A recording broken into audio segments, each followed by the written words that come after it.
What's up, guys? Welcome back to IAM Real Estate. And in today's video, I want to talk about 5 steps that you guys need to take when you're preparing to sell your home, okay? This is going to be a longer video, but I want to try to blast through it because it's so important. It's so overlooked, but it is very important. So do your best to stay with me, guys. Leave comments at the end. I appreciate everybody. Let's get to it.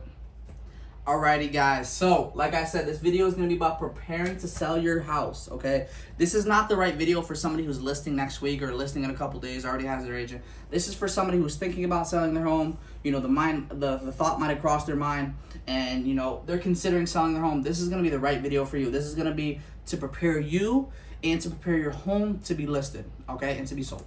So the very first step that we're going to do, guys, the very first step is I want you to make a list of all recent repairs that have been done to the house. So this is what I mean. If you've owned the house for less than 10 years, then I want you to make a list of all the repairs that you've made in the house since you bought it, okay? If you've owned the house for more than 10 years, just make a list of all the repairs done in the last 10 years. So regardless, make a list of all repairs done in 10 years for this property, all right?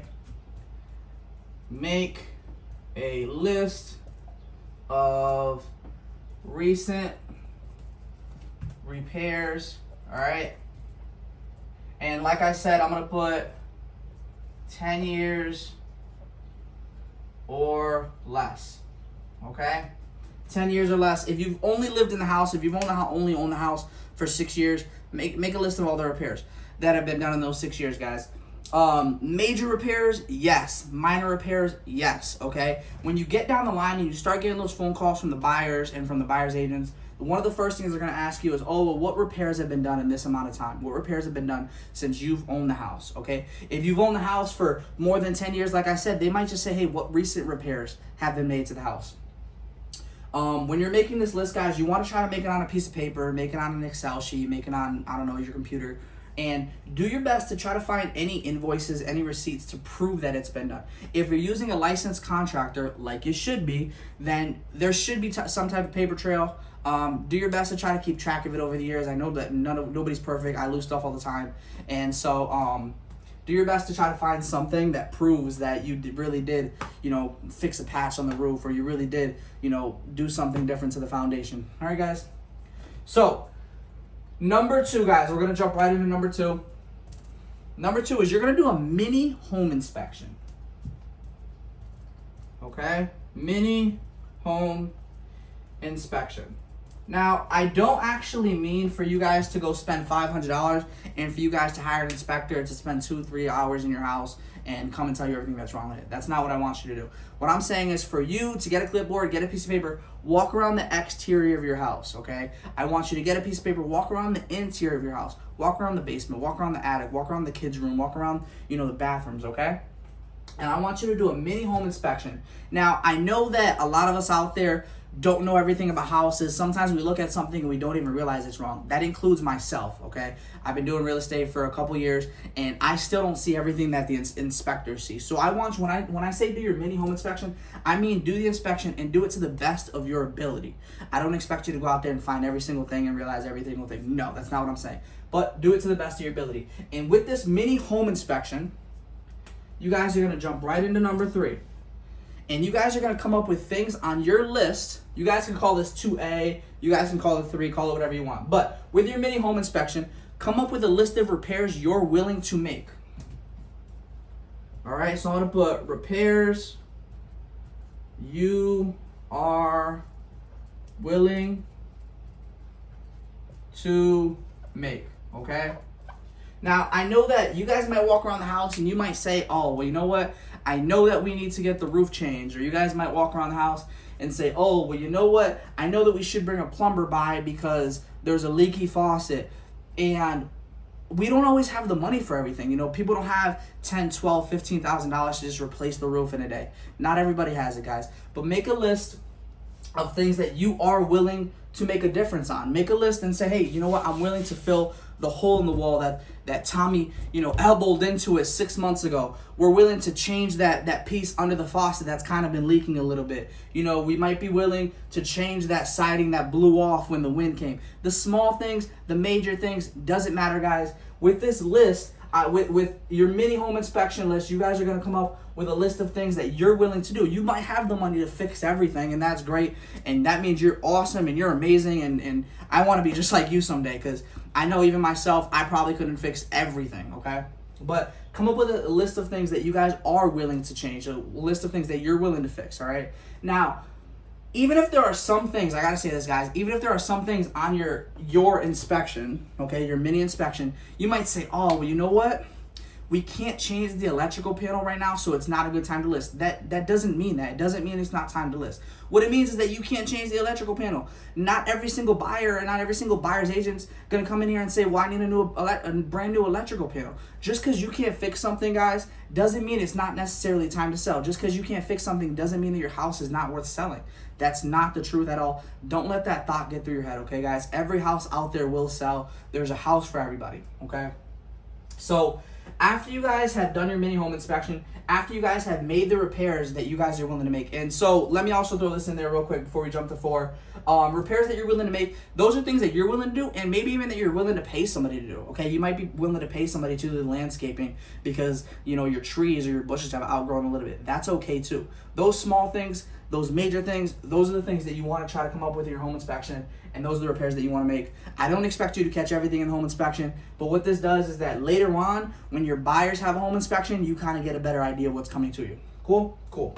So the 4th thing I want you guys to do is I want you to make your house presentable, but I don't want you to make it show ready. Okay, let's talk about it. I'm going to put make house presentable, not, I'm going to capitalize not, show ready. Here's what I mean, guys. For some people, this is going to be super simple. I'm going to underline this too, change up the color. So for some people, this is going to be super simple. Some people keep a very, very tidy, very, very clean house. Some of us can get a little messy at times. What I mean is, people look at houses and they say, oh, I got to get my house show ready. I have to get my house show ready. That means they want it to be the cleanest, the neatest as humanly possible, okay? And I get it. When you have an open house or when you have people coming in at 5 o'clock today to go look at your house because they've booked a showing and they're very interested in your house, I get it. You want to get your house show ready. But at this point, we're not listing the house yet, right? We're not. At this point, we're just preparing to list the house. So I want you to make the house look presentable. Some of us have a lot of kids and some of us had a lot going on in our lives. But what I want you to do is take a weekend, walk around the house, see if there's any funky smells, you know, try to clean up the carpet, try to clean a stain that might have been on the wall, try to put the boxes away that might be in the living room, try to get them looking nice, try to get them looking neat. You might want to vacuum around because there might be a little bit of dog hair. Again, this might be very simple for some people. It might be a bigger deal for other people, but I want you to get your house presentable. Okay, that's all I want. I don't want it to be perfect.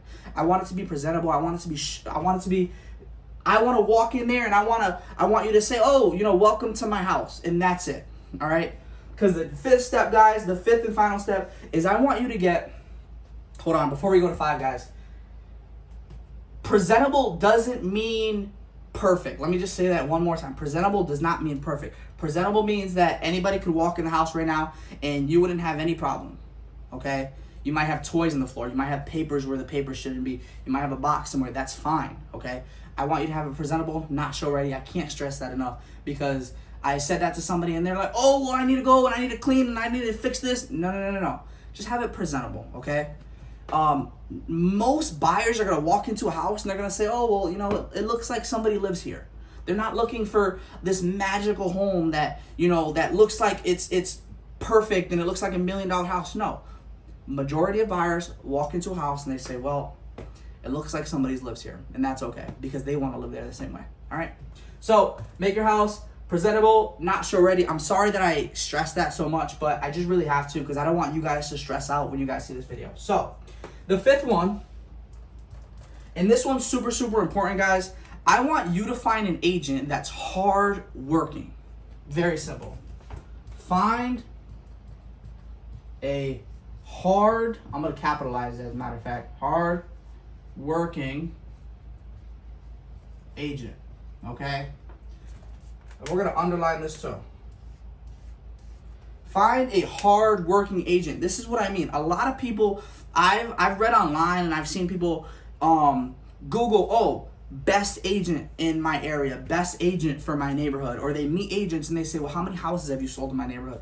Oh, well, how many clients are you working with right now? How many listings have you had? Guys, sometimes those numbers really don't matter, okay? Sometimes you could meet Johnny from down the street, or you can meet you have Sarah who just got her license 3 weeks ago. But Sarah will work hard for you. She might not have 15 listings like Barry did up the street. But you know what? Sarah's going to work hard for you. Sarah knows that this is going to be her first listing. You might be her first client. And she says, listen, this is my game plan for you. This is how we're going to sell your house. All right? You might meet Barry, and Barry's going to say, yeah, I've sold a couple multi-million-dollar houses, and I've done this, and I've done that. But that doesn't mean that Barry is going to be the best agent for you. That doesn't mean that Sarah is no good, okay? Sometimes guys, I can't express it enough. Look for a hardworking agent. Don't always look for the agent with all the numbers, because you want somebody that's going to work hard for you. You want somebody that's going to communicate. You want somebody that's going to negotiate. You want somebody that's going to be on the phone with potential buyers agents. You want somebody that's going to be filtering through, the good offers, the bad offers. Doesn't matter the experience, okay?